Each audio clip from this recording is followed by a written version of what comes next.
আজকের যে রেসিপিটা বানাবো সেই রেসিপিটাই আজকে তোমাদের সাথে শেয়ার করব। এই মাংসের রেসিপিটা প্রথম থেকে শেষ পর্যন্ত দেখবে, আশা করছি তোমাদের ভালো লাগবে। মাংসটা বানাবার জন্য প্রথমে একটা মশলা রেডি করে নেবো। মৌরি, গোটা ধনে দেবো, গোটা জিরে দেবো, গোটা শুকনো লঙ্কা দেবো। মশলাটা রেডি হয়ে গেছে, নামিয়ে নেব। প্রথমে আমি মাংসটা দেবো, পেঁয়াজের কুচি দেবো, মাংসের সাথে তেজপাতা অ্যাড করব। এখানে আমি গোটা গরম মশলা, জিরে, গোল অ্যাড করব।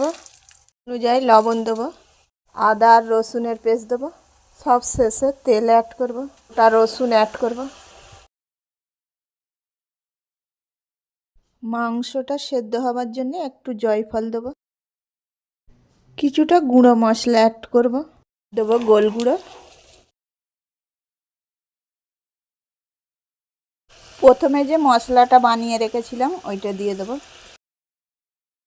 মশলা কষাটা রেডি হয়ে গেছে, জল দিয়ে দেবো। আলুগুলোকে আগে থাকতে ভেজে রেখেছিলাম ওইটা দিয়ে দেবো। ধনে পাতার কুচি ছড়িয়ে দেবো। তোমরা কিন্তু মাংস অনেক রকমভাবেই রান্না করো, একবার এইভাবে বানিয়ে দেখো, একদম অসাধারণ স্বাদ। রেসিপিটা রেডি হয়ে গেল।